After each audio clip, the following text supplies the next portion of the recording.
बर'नि मुंदांखा देंखोगिरि देंखोनि रानि सुलेखा बसुमतारीनि न'आव बेसेन नाङै दोरोङारि दामजु फोरोंथाय मावबादा बानजायदों। चिरां जिल्लानि बिजनी महकुमानि सदर रिंखांफुरियाव गोलोम बोथोरनि बन्द समाव बर'नि मुंदांखा देंखोगिरि देंखोनि रानि सुलेखा बसुमतारीनि न'आव 10 साननि थाखाय बेसेन नाङै दोरोङारि दामजु फोरोंथाय मावबादाखौ 9 जुलाइ बुधबारखालि बेखेवनाय जायो। देंखोगिरि देंखोनि रानि सुलेखा बसुमतारीनि न'आव बेसेन नाङै बर'नि दोरोङारि दामजु फोरोंथाय मावबादा बेखेवनाय हाबाफारियाव आसाम गौरब बान्था मोननाय मानगोनां बार'लाम्फा नार्जारी, दुलाराय बर' हारिमु आफादनि गाहाय नेहाथारि बिजितगिरि बसुमतारी, दुलाराय बर' हारिमु आफादनि गागि मोसानाय फोरोंगिरि नीला नार्जारी, मुंदांखा सेरजा दामगिरि डक्टर गोमोथाव बसुमतारी मोना बाहागो लादोंमोन। 10 साननि बेसेन नाङै बर'नि दोरोङारि दामजु फोरोंथाय मावबादायाव फोरोंगिरि महरै बिनय ब्रह्म बिथाङा फोरोंगोन होनना मिथिहोनायजों लोगोसे सोरबाफोर बे मावबादायाव फोरोंजानो गोसो दंब्ला 7लाथिख'लाथिख'2293 689 एबा 9101681214 मबाइल नम्बराव सुलाद लानो हागोन होनना मिथिहोदों आरो गाव सोलोंनो गोसो जानाय दामजुखौ सोलोंसाफोरा गावबागाव लोगोआव लाबोफानांगोन होननानै मिथिहोयो। गुबुन फारसेथिं 10 साननि बर'नि दोरोङारि दामजु दामनाय फोरोंथाय मावबादा बेखेवनाय बे हाबाफारिनि सोमोन्दै मुंदांखा देंखोगिरि देंखोनि रानि सुलेखा बसुमतारी, दुलाराय बर' हारिमु आफादनि गाहाय नेहाथारि बिजितगिरि बसुमतारी आरो मावबादानि फोरोंगिरि बिनय ब्रह्मआ खौरांगिरिनि सिगाङाव ओरैबादि फोरमायो। आंनि दिनैनि बे हाबाफारिया आङो जोंनि इयुन जोलैफोरखौ जोंनि हारिमुआरि दामजुफोरजों सिनायथि लाहोनो आरो जोंनि हारिमुआरि दामजुफोरखौ सोलोंनानै मोजां साफा रोंगौथि गोनां दामगिरि महर लागोन होननानै मिजिं थिनानै आं दिनै बे हाबाफारिखौ लादों। आंनि न'आवनो आं जेरावबो जायगाखौ नागिराखै, बेहायनो ओरैनो जाब जुब बे हाबाफारिखौ लानाय जादों।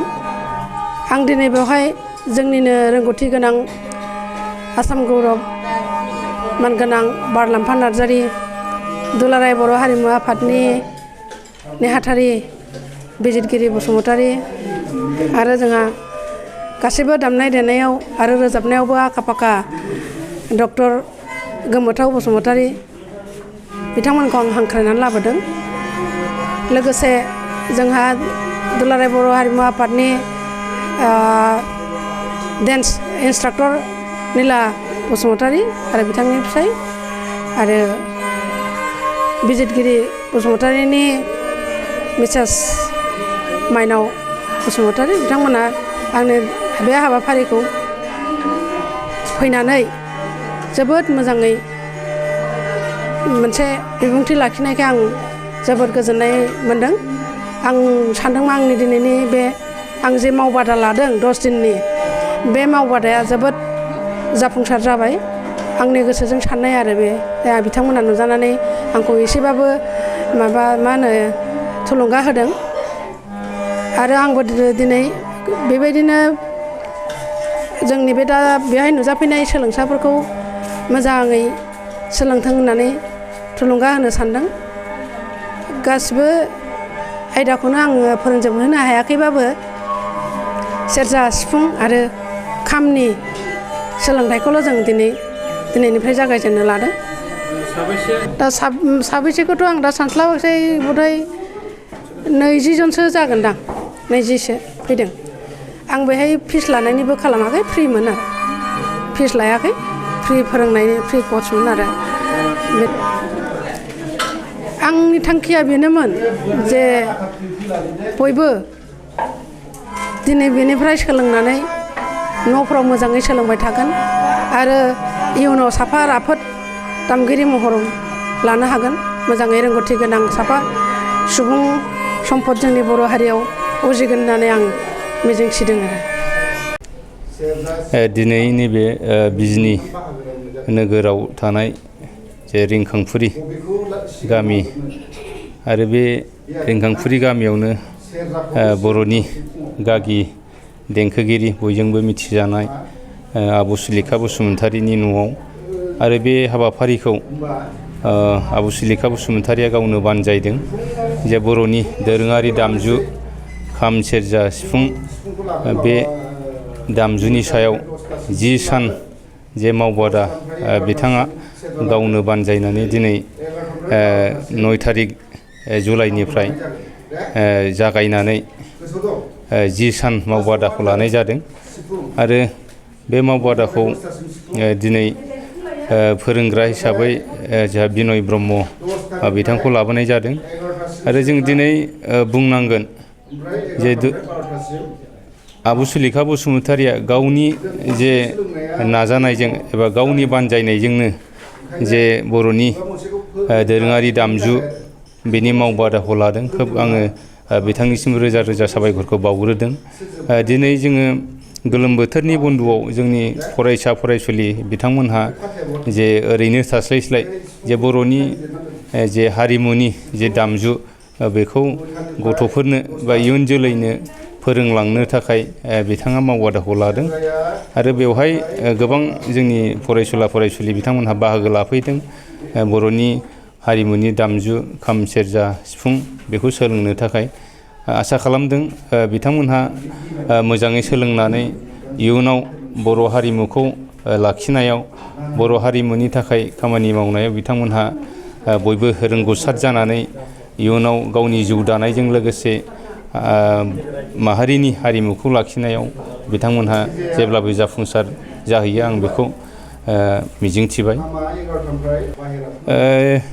आथिखालाव नंगौ दिनै आगोलनि बायदि जोङो थासारिखौ जोङो नुनो मोनला बांद्राय।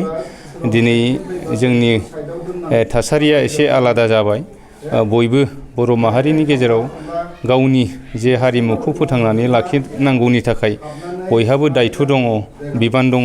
बेखौ दिनै जोंनि गारजेननिफ्राय लानानै जोंनि फरायसुला फरायसुलि बिथांमोनहा दिनै गोसोआव दंसै आरो बिथांमोनहा सोलोंनानै गावनि हारिमुखौ फोथांनांगौनि बिबान दंसै होननानै दिनै सानदों आरो जोंनि माखासे गारजेनफोरा जे सानोमोन जे बेफोरबायदि खाम सेरजा सिफुंखौ सोलोंनानै इयुनाव जोंनि फिसाफ्रा मा भबिसत दाहैगोन आरो बेखौ सोलोंनानै मा जागोन, बेवहाय सोलोंनानै टाइम पास जास्लायस्लाय बा गुबुन सोलोंथाइ बिथिंनि माखासे कचिं क्लास लानाय मानाय बा गुबुन माहारिनि बा वेस्टार्न दामजुफोर बा गुबुन गुबुन आयदा सोलोंनाय बेफोरबायदिखौ दिनै कचिं लायोमोन गोलोम बोथोरनि बन्द'आव। नाथाय जों बांद्राय दा बेफोरबायदिखौ नुनो मोनला। जे गावनि हारिमुखौ फोथांनायाव बा गावनि दामजुफोरखौ दामनायाव दिनै जोंनि गारजेन बिथांमोनहाबो गावनि फिसाफोरखौ गावनि हारिमुखौ फोथांनांगौ होननानै बा सोलोंनांगौ बा रोंथारनांगौ होननानै दिनै गोबां जों गारजेनफोरखौनो दिनै गोसो जानाय जों नुनो मोनदों आरो दिनै बे बिजनियावबो बे मावबादानि गेजेरजों जों दिनै नुदों जे गारजेन बिथांमोनहा गाव गावनि फिसाफोरखौ लानानै फैदों बेवहाय मावबादायाव सोलोंनो होननानै फोरोंनो होननानै। आं बिनि थाखायनो दिनै बिथांमोननिसिम जे साबायखर बावगोन जे गाव गावनि फिसाफोरखौ हारिमुनि दामजु जे खाम सेरजा सिफुं बेखौ सोलोंनांगौ होननानै फोरोंनांगौ होननानै बिथांमोनहा दायथ' लानानै गाव गावनि फिसाफोरखौ बेहाय लानानै फैदों। आं बिनि थाखायबो आं बिथांमोननिसिम साबायखर बावो। बेयो गोदोनि मोनसे खोमसि फोथायनायमोन सेरजा दामब्ला जे मा होनो बिबायारि जायो होननानै जों उन्दैयाव खोनाबोदों। नाथाय दिनै जोंनि जे गोबां सेरजा दामगिरिफोरखौ नुगोन नोंथांमोनहा जे जोंनि हारिमुखौ लाखिनायजों लोगोसे बिथांमोनहा गावनि जिउ दानायावबो दिनै खामानियाव होफैदों। जोंनि बर'नि जे आगोमा जे दामजु खाम सेरजा सिफुं जथा बा गंगोना बेफोरखौ दामनानै जोंनि माहारियाव हारिमु सिबिनायजों लोगोसे गाव गावनि जे थांनानै थानायनि राहाखौबो लानो हादों। जोङो दिनै आंनि खाथियावनो दङ डक्टर गोमोथाव बसुमतारी। बिथाङा जोंनि सासे राफोद सेरजा दामनायनि फोरोंगिरि आरो बिथांनि सेरजा दामनायखौ दिनै बर' माहारियाव मिथियै गैया खोनायै गैया। बिथांनि जे गोदै देंखोनि गेजेरजों सेरजा दामनायनि गेजेरजों जोंनि गोसोखौ जे बेसेबां गोजोन होनो हायो, बयनिबो गोसोखौ गोजोन होनो हायो। दिनै बिथाङा गावनि सेरजा दामनायनि गेजेरजोंनो गावनि जिउ दानायनि जे लामा बेखौबो बिथाङा खालामनानै लानो हाबाय आरो आङो बेखौनो एगजामपोल हिसाबै बिथांखौ होनो सानदों जे बाहाय खुनु खोमसि फोथायनांगौनि दरखार गैया। बे गोदोनि मोनसे जोंनि खोमसि फोथायनानै बुंनाय खोथामोन जे सेरजा दामोबा बिबायारि जायोबा निखावरि जायो होननानै गोदो फोथायोमोन खिन्थु बास्तबाव जा मोगथाङाव बे नङा आरो। दा बर'नि दोरोङारि दामजु खाम सिफुं सेरजा बिनि गोनांथिया जाहैबाय जोंनि हारिमु दोरोङारि हारिमु खाम सिफुं सेरजा दामजुखौ गोथाङै लाखिनो थाखाय हारिमुखौ सिनायथि होनो थाखाय बर'नि दामजुखौ सिनायथि होनो थाखाय थाबाय थानो थाखाय आरो साफ्रोमबो गथ'फोरखौ गासिबो हारिमुखौ लाखिलांनो थाखाय बे दामनाय हाबाफारिखौ लानाय जायो। बेहाय बर'नि दामजु खाम सिफुं सेरजा बर'नि दोरोङारि मोसानाय बागुरुम्बा दाउस्रि देलाय जिखि जाया मोसानाय बर'नि हारिमुखौ सोलोंनानैब्लाबो जोङो गोजौ लेभेलसिम थांनो हायोब्ला जोङो डिग्रि लानानै सासे PhD खालामनानै गावखौ दानो हायो आरो गोजौसिम गावखौ लांनो हायो। साफ्रोमबो लाइमोनफोरा जुदि जोंनि बर'नि दामनाय देनाय खाम सिफुं सेरजा जोंनि दामनाय देनायखौ सोलोंलाङोब्ला जोंनि बर'नि दामजुआबो गोमालांनाय नङा आरो जोंनि बर'नि दामनाय देनाय गासिबो हारिमु बियो गोथाङै थाबाय थागोन। आरो साफ्रोमबो लाइमोनफोरखौ आं खावलायनो लुबैयो मोनफ्रोमबो गावजों लोगोसे फरायनायजों लोगोसे हारिमुखौ लांफाबाय थायोब्ला गावखौ सिनायथि होनो हायोब्ला हारिखौ सिनायथि होनो हायोब्ला गोजौ लेभेलसिम थांनायाव जेबो खैफोद जानाय नङा। गावखौ सिनायथि हैनो हागोन आं बर' होननानै। आं गोदोनिफ्रायनो जेनेबा गोदोद्रायथ' नंला गेजेर ससेनिफ्राय आं जेसेबां फोरोंबोदों जेसेबां हारिमुखौ मोजां मोननानै आं जेसेबां दामनाय देनाय बेखौ लानानै आवगायबोगासिनो दङ। दा मोनफ्रोमबो जायगायाव दा जोंनि बर' लाइमोनफोरखौ बांसिनैनो जोंनि बर'नि दामजु दामनायखौ बांसिन नुनो मोनदों।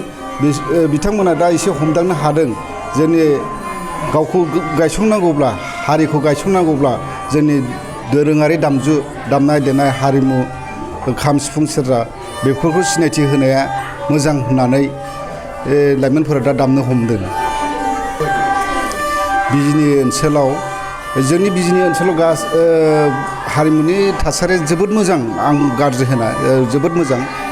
मोनफ्रोमबो गामि गामि दा जों खाम सिफुं सेरजा जथा दामनाय लाइमोनफोरखौ दामनाय नुबाय मोसानायबो नुनो मोनबाय आरो साबसिननिफ्राय हामसिन जाबोगासिनो दङ। आरो उन्दै उन्दै गथ'फ्राबो दानिफ्रायनो बिमा बिफाफोरा एसे सिन्था खालामनानै दा गरम बोथोर बन्द समाव बा सानडे सेटारडे बे समाव कचिं होनाय थानाय जायो। बेफोराव बाहागो लानायखौ आं नुनो मोनदों आरो जोंनि हारिमुनि थासारिया बिजिनियाव खोब मोजाङानो।